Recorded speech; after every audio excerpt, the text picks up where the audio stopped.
Back in the early 2000s, there existed a hockey prodigy so skilled, so dominant, that a 12-year-old Sidney Crosby would set records, putting up over 200 points in Pee Wee, and he was so far ahead of the competition, his parents would ask Crosby's league to move him up to midget, where he would have been a 13-year-old playing against 18-year-olds. Except, they would deny him.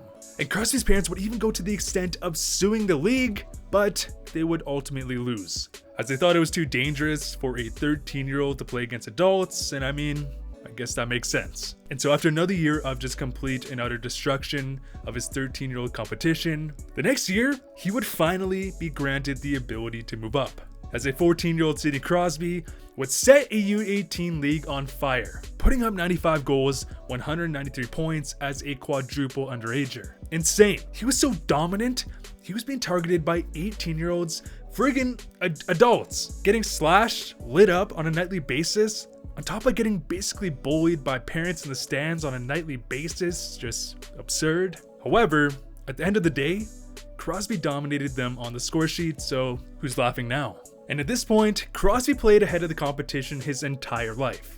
And so joining the CHL as a underager would just be a no-brainer. Yet, after asking the CHL and QMJHL to let him play as a special exception to the rules, shockingly, the CHL would deny Crosby, even though he was undeniably a generational phenom. And after going to Shattuck St. Mary's and unsurprisingly dominating 18-year-olds once again, he would join the QMJHL and just set the league on fire. Being so dominant, he was just a spectacle. So much so, he was making the league unprecedented amounts of money, unprecedented levels of media coverage and just exposure.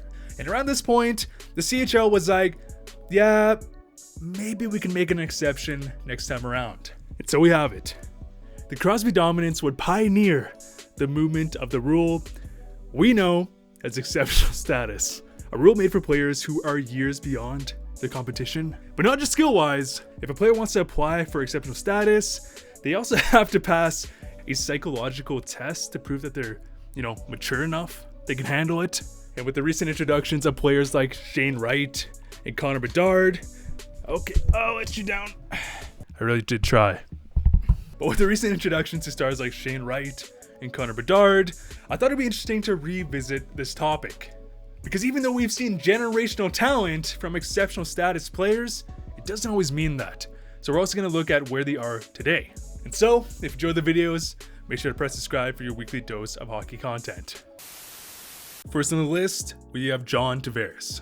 Because after the complete and utter dominance of Crosby, Tavares was the next prodigy in line. As a 14-year-old in a U16 league, Tavares would put up 158 points in 72 games. But what put the nail in the coffin for the CHL finally launching the exceptional status program was the fact that Tavares would be called up as a 14-year-old to an Ontario Junior A league. And for reference, this league would be similar or equivalent to the league that Cale Makar was drafted from. And my man would put up 28 points in 20 games, playing against some players who were 8 years older as a 14-year-old. And at this point, the CHL was like, okay, I think the program is finally ready to accept its first player. As Tavares would be drafted first overall to the Oshawa Generals, and he would go on to having a historic career. 45 goals in his first season, 72 goals, 134 points the next. He would be drafted first overall in 2009, and has been an all-star his entire career. Now, he never got to the level of a Crosby or some other exceptional status players, but he's definitely lived up to the status name and is the captain of the Toronto Maple Leafs today. After the prolific OHL career of Tavares, it took 6 years to see another player finally get exceptional status. And the first defenseman, and that player was Aaron Ekblad. But unlike Tavares, who dominated on the score sheet, Ekblad got there because of his physical dominance. The dude was just a specimen. That is, as a 14-year-old, Ekblad was 6'3", 205 pounds. I am 12. A child in the body of a large man. Not to mention he was also a phenomenal hockey player, he was mature and a leader. And after going to the OHL, Ekblad kept the status quo, playing exceptionally well in all areas, putting up points, which led him to being drafted first overall in 2014, where he would win the Calder Trophy in his first season. And after a few speed bumps in his career, Ekblad has developed into a top defender in the NHL and is leading the charge on this exciting Florida Panthers team.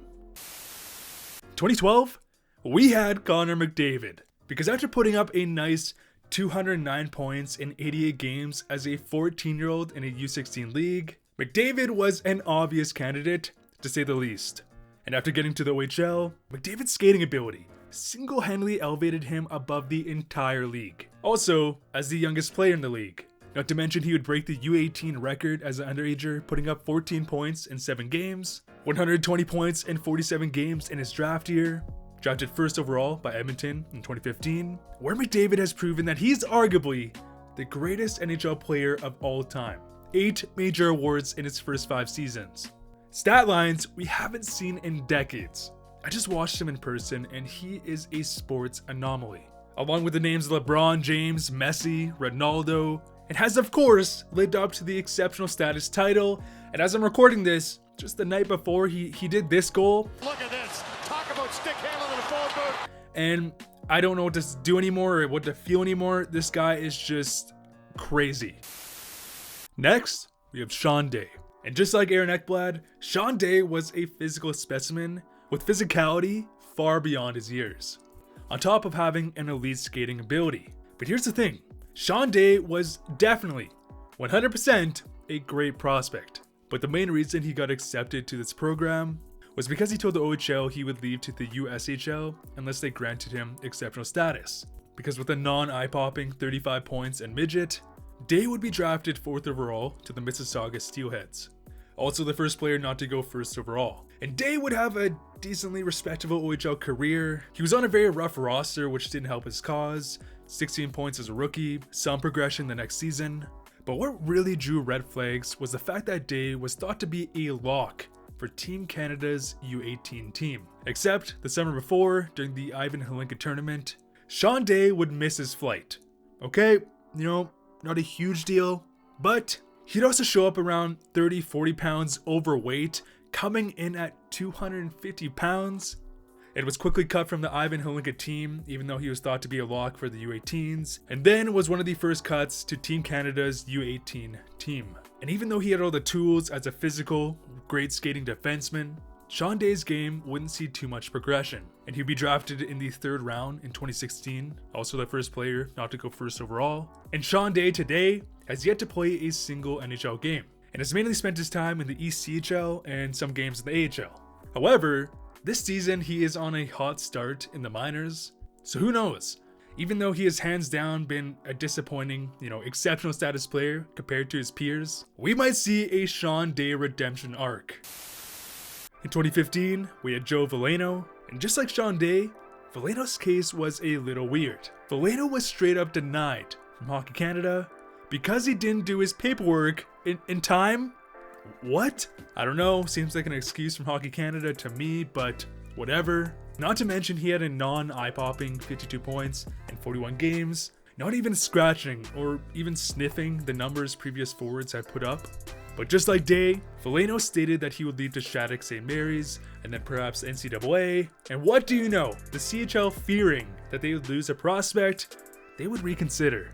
And Veleno would become the first QMJHL exceptional status player. And he played pretty well with 43 points as a rookie. The next season, Veleno wouldn't take quite as big of a step as many scouts thought he would, which resulted in him falling all the way to pick number 30, even with a 71-point draft year. And after an onslaught of hate and criticism, Veleno has bounced around the AHL, the NHL, and even Sweden. And well, his development has been great. 2 points in 3 NHL games so far this season, and NHL teams may regret passing on him because of the cloud of doubt he created. In 2019, we had Shane Wright, because after a couple sus years of exceptional status players, Shane Wright has been proving he has what it takes to be a very special player. As Wright would put up 39 goals as a rookie, would become the youngest captain in OHL history. So my man is a leader. He had a dominant U18 tournament with 14 points in 5 games. And even though he's off to a slow start with 10 points in 9 games, Shane Wright, mark my words, will be drafted 1st overall in the 2022 NHL draft. And what is interesting about this draft class, it's the fact that Matthew Savoy who was considered to be neck and neck with Shane Wright, would apply with Wright trying to be the first exceptional status player in the WHL. But he would be denied, and that title would go to Connor Bedard, because the next season, Bedard would be granted exceptional status, as he alongside of Matvei Michkov have the potential to be generational talents in the NHL. And it makes sense, as Bedard had an unbelievable 28 points in his first 15 WHL games. Not only was he on pace for shattering the record of McDavid, but Bedard was also on pace to tie Sidney Crosby, who was a year older than Bedard in his CHL rookie season. And this momentum would carry on, as Bedard would also break the Canadian U18 record, as my guy would put up 7 goals, 14 points in 7 games as a triple underager, just crazy stuff. And even though he's had a slow start this season, without a doubt, Bedard will be picked number 1 or number 2 in the 2023 draft, which may just possess the next Crosby and Ovechkin of this next generation.